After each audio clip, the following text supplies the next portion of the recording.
Welcome you all to learning era. तो आज हम बात करेंगे इग्नू जेईटी एग्जाम के बारे में। अभी आपका ये कंडक्ट हुआ था 31 जुलाई को। तो अचानक से इसकी डेट आई थी और फिर उसके बाद काफी जल्दी ले लिया गया एनटीए के द्वारा इस एग्जाम को। तो अभी जो रिव्यूज जो देखने को मिल रहे हैं इस पेपर के बारे में, तो लोग काफी यही कह रहे हैं, है ना, सारे के सारे बच्चे यही कह रहे हैं कि काफी टफ गया था पेपर। तो वो तो होना ही था। एनटीए जब कंडक्ट कराती है पेपर को, तो लगभग ये देखने को मिलता है थोड़ा अनयूजुअल पैटर्न।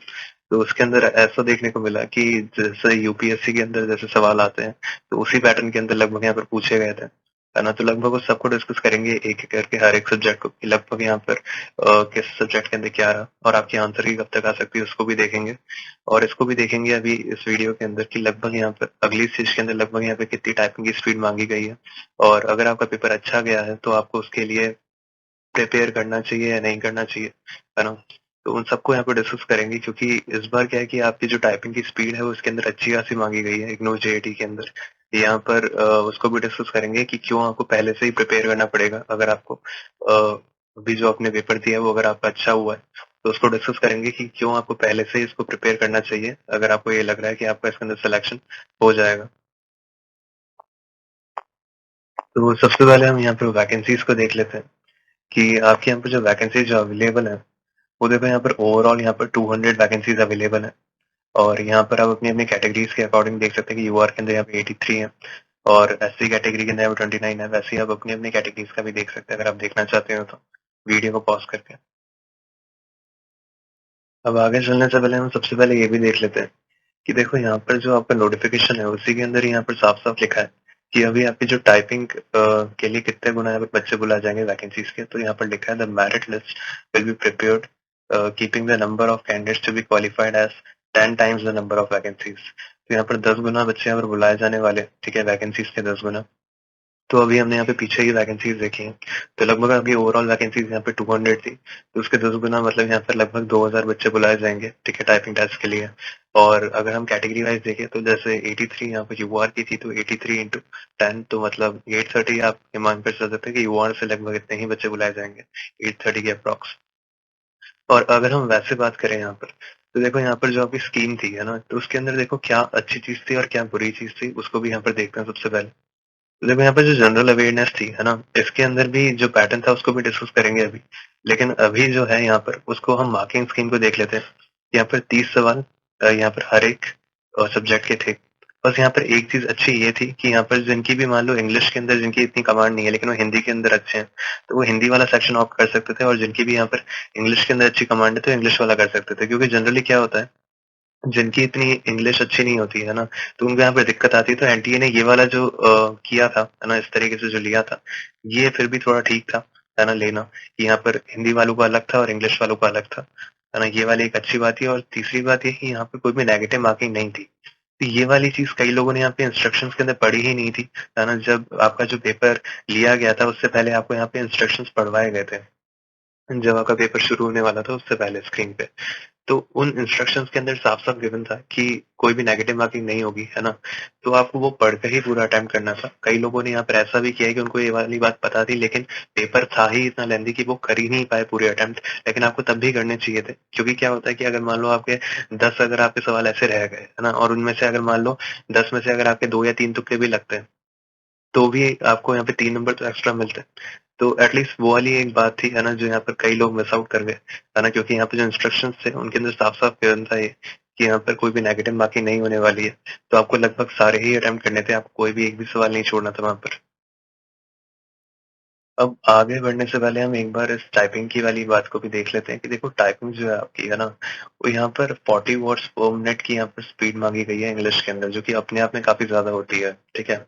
जनरली एसएससी के भी जो पेपर होते हैं ना, जैसे सीएचएसएल का पेपर होता है, तो उसके अंदर भी यहाँ पे 35 वर्ड्स पर मिनट मांगी जाती है इंग्लिश के अंदर। लेकिन यहाँ पर इग्नू जेएटी के अंदर 40 WPM मांगी गई है, जो कि कम स्पीड नहीं है अपने आप में।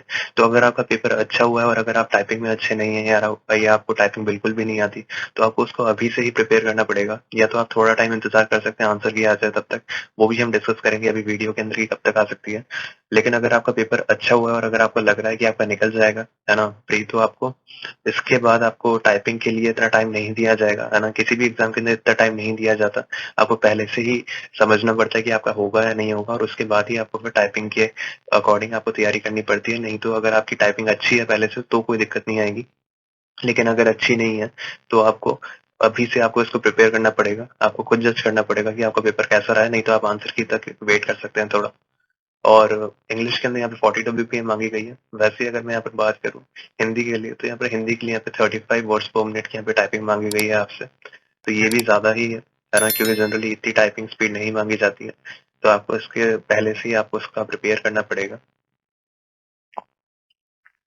तो अभी जो इग्नू जेईई टाइपिंग के बारे में अभी हमने डिस्कस किया था, तो हम आपको एक सॉफ्टवेयर भी रिकमेंड कर देंगे अगर आप चाहते हैं कि बेस्ट सॉफ्टवेयर कौन से हैं जिसके ऊपर आप प्रैक्टिस कर सकते हैं और आप अपने हिसाब से उनके अंदर चेंजेस कर सकते हैं, है ना? जो भी आपको चाहिए, है ना? जो आप टाइप कर रहे हैं उसके लिए। तो अभी हम यहाँ पर देखते हैं इग्नू जेईई का ओवरऑल सिनेरियो क्या है। तो देखो यहाँ पर हमें क्या देखने को मिला है कि जो आरटीआई रिप्लाई के अकॉर्डिंग यहाँ पर ओवरऑल कितने लोगों ने अप्लाई किया था, तो यहाँ पे 59145 लोगों ने अप्लाई किया था। लगभग यहाँ पर 60,000 बच्चों ने यहाँ पर अप्लाई किया। और अगर हम यहाँ पर बात करें कि अटेंडेंस यहाँ पर कितनी रही थी, तो देखो अटेंडेंस जो है ना? तो हमें यहाँ पर जो रिव्यूज के अकॉर्डिंग जो पता चली है अटेंडेंस, तो लगभग कहा जा रहा है कि आधे बच्चे यहाँ पर अपीयर हुए थे, है ना? आधे से थोड़ा सा कम। तो लगभग यहाँ पे 40 से 45% भी अगर हम मानकर चले, तो यहाँ पर ये पता चलता है कि लगभग यहाँ पर 25,000 बच्चे यहाँ पर अपीयर हुए थे, है ना? आपके इग्नू जेईई के अंदर। हो सकता है इससे नीचे ही जाए फिगर, है ना?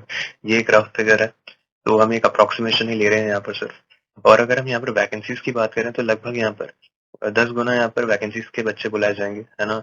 टाइपिंग के लिए। तो लगभग यहाँ पर 2000 बच्चे बुलाए जाने वाले हैं, क्योंकि हमने पहले डिस्कस करी थी ओवरऑल वैकेंसीज कितनी है अभी पीछे वीडियो के अंदर। और अगर हम देखें अप्रॉक्स, तो यहाँ पर 25,000 बच्चे अपीयर हुए हैं। तो आप खुद ही देख सकते हैं यहाँ पर कितना कंपटीशन है। यहाँ पर 25,000 बच्चे लगभग अपीयर हुए हैं और यहाँ पर 2000 के करीब यहाँ पर बच्चे बुलाए जाने वाले हैं। अब हम यहाँ पर बात करते हैं ओवरऑल यहाँ पर क्या पैटर्न रहा था, ठीक है, हर एक यहाँ पर सब्जेक्ट के अंदर। तो देखो यहाँ पर ज्यादातर यही देखने को मिला था, है ना? ज्यादातर सवालों के अंदर यहाँ पे 500 के 5 सेक्शन के अंदर, भले वो मैथ्स हो, रीजनिंग हो, जीके हो, कंप्यूटर हो या इंग्लिश हो, कि वहां पर 3 से 4 यहाँ पर स्टेटमेंट्स दे दिए थे, है ना? कुछ कुछ के अंदर यहाँ पे 2 ही दिए थे, लेकिन कुछ कुछ के अंदर यहाँ पर 3 या 4 भी दे दिए थे। और फिर उसके बाद यहाँ पर ये पूछा गया था कि ए बी सी सही है, बी सी डी सही है। तो वो पूरा का पूरा यहाँ पर यूपीएससी जैसा पैटर्न ही था, है ना? तो काफी समझ कर ही यहाँ पर अटेम्प्ट करने थे सवाल, है ना? लेकिन यहाँ पर अच्छी बात ये थी कि यहाँ पर कोई भी नेगेटिव मार्किंग नहीं थी। तो आपको यहाँ पे सारे ही अटेम्प्ट करने थे। कुछ लोग हैं जिन्होंने सारे नहीं अटेम्प्ट कर पाए वो, है ना? और कुछ लोगों को पता ही नहीं था कि यहाँ पे नेगेटिव मार्किंग नहीं है, क्योंकि उन्होंने इंस्ट्रक्शन ध्यान से नहीं पढ़े। लेकिन यहाँ पर क्या चीज यहाँ पर ध्यान रखने वाली थी कि देखो यहाँ पर जो मैथ्स है ना? तो मैथ्स में देखो क्या देखने को मिला था हमें कि मैथ्स जो थी आपकी यहाँ पे मॉडरेट से टफ बोल सकते हैं, इस वजह से क्योंकि यहाँ पर अगर हम देखें तो 3 से 4 जैसे यहाँ पर स्टेटमेंट दे दिए, तो काफी सवालों में यहाँ पर देखने को मिला था मैथ्स के अंदर, है ना? तो इस वजह से जो पूरा पेपर था वो काफी लेंथी लगने लगा था सबको, है ना? तो पूरा यहाँ पे अटेम्प्ट करना ही बहुत मुश्किल हो गया था और काफी सेलेक्टिव अप्रोच रखनी थी कि यहाँ पर जो भी आसान सवाल है उनको पहले अटेम्प्ट करना था, है ना? कई लोग यहाँ पे बीच में फंस भी गए थे। उनको लग रहा था लगभग सारे सवाल वही है, लेकिन अगर वो बीच में से जाकर देखते तो उनको पता लगता आसान सवाल भी थे वहां पर, है ना? तो काफी कैलकुलेटिव अप्रोच थी, है ना? और काफी यहाँ पर सोच कर अटेम्प्ट करना था पूरा पेपर। और वैसे ही अगर हम यहाँ पर देखें रीजनिंग के अंदर, तो रीजनिंग यहाँ पे इजी से मॉडरेट बताई जा रही है ना? तो लगभग यहाँ फर्स्ट शिफ्ट के अंदर यही देखा गया था। और अगर सेकंड शिफ्ट की बात करें, तो लगभग यहाँ पे मॉडरेट ही बताया जा रहा है बच्चों के द्वारा। वैसे ही अगर मैं यहाँ पर बात करूँ जीके की, तो देखो जीके यहाँ पर मॉडरेट थी अगर हम वैसे बात करें, है ना? अगर हम लेवल की बात करें कि सवाल कितने लेवल का था, तो यहाँ पे मॉडरेट ही कह सकते हैं उसे। लेकिन अगर वैसे देखा जाए यहाँ पे लेंथी कितना था, तो लेंथी यहाँ पर अच्छा खासा देखने को मिला था, है ना? स्टेटमेंट बेस्ड सवाल भी देखने को मिले थे काफी, है ना? और काफी सवाल ऐसे भी थे, है ना, कि रीजनिंग के अंदर भी जो पूछ लिए जाते हैं स्टेटमेंट, है ना? तो वो काफी यहाँ पर कंफ्यूजिंग होते हैं कि लगभग उनका जवाब क्या होगा। तो वो भी एक चीज थी यहाँ पर। बाकी अगर हम यहाँ पर कंप्यूटर की बात करें, तो कंप्यूटर के अंदर भी सेम, कि यहाँ पर लगभग 6 से 7 सवाल या 8 सवाल तो ऐसे थे जो कि यहाँ पर छूना मतलब काफी मुश्किल हो चुका था। लेकिन अगर वैसे देखा जाए तो यहाँ पे मॉडरेट कह सकते हैं, है ना? और थोड़ा सा यहाँ पे लोगों को टफ भी लगेगा, क्योंकि यहाँ पर जो लेंथी ही था यहाँ पर भी पूरा पैटर्न। तो लगभग यहाँ पे पूरा पेपर अटेम्प्ट करना ही काफी मुश्किल हो गया था बच्चों के लिए। वैसे अगर हम यहाँ पर बात करें इंग्लिश का, तो इंग्लिश यहाँ पे फिर भी थोड़ी ठीक थी, है ना? बस कॉम्प्रिहेंशन था, वो थोड़ा टाइम टेकिंग ले रहा था सबको, है ना? बाकी अगर हम यहाँ पे बात करें तो इंग्लिश के अंदर भी यहाँ पर स्टेटमेंट बेस्ड सवाल पूछे गए थे, है ना? तो लगभग यहाँ पे एरर की वजह से भी पूछे गए थे कि एरर आपको बताना है। और अगर हम वैसे देखा जाए तो ओवरऑल यहाँ पर पेपर जो था वो टफ में ही आता है ना? जब सारे के सारे सेक्शन यहाँ पे मॉडरेट से यहाँ पे टफ पे जा रहे हैं, तो लगभग जो पेपर था, है ना? वो अच्छा खासा यहाँ पर देखने को मिला था एनटीए के द्वारा। तो हम इसके ऊपर एक कट ऑफ वीडियो भी बनाएँगे आपकी डिमांड पे।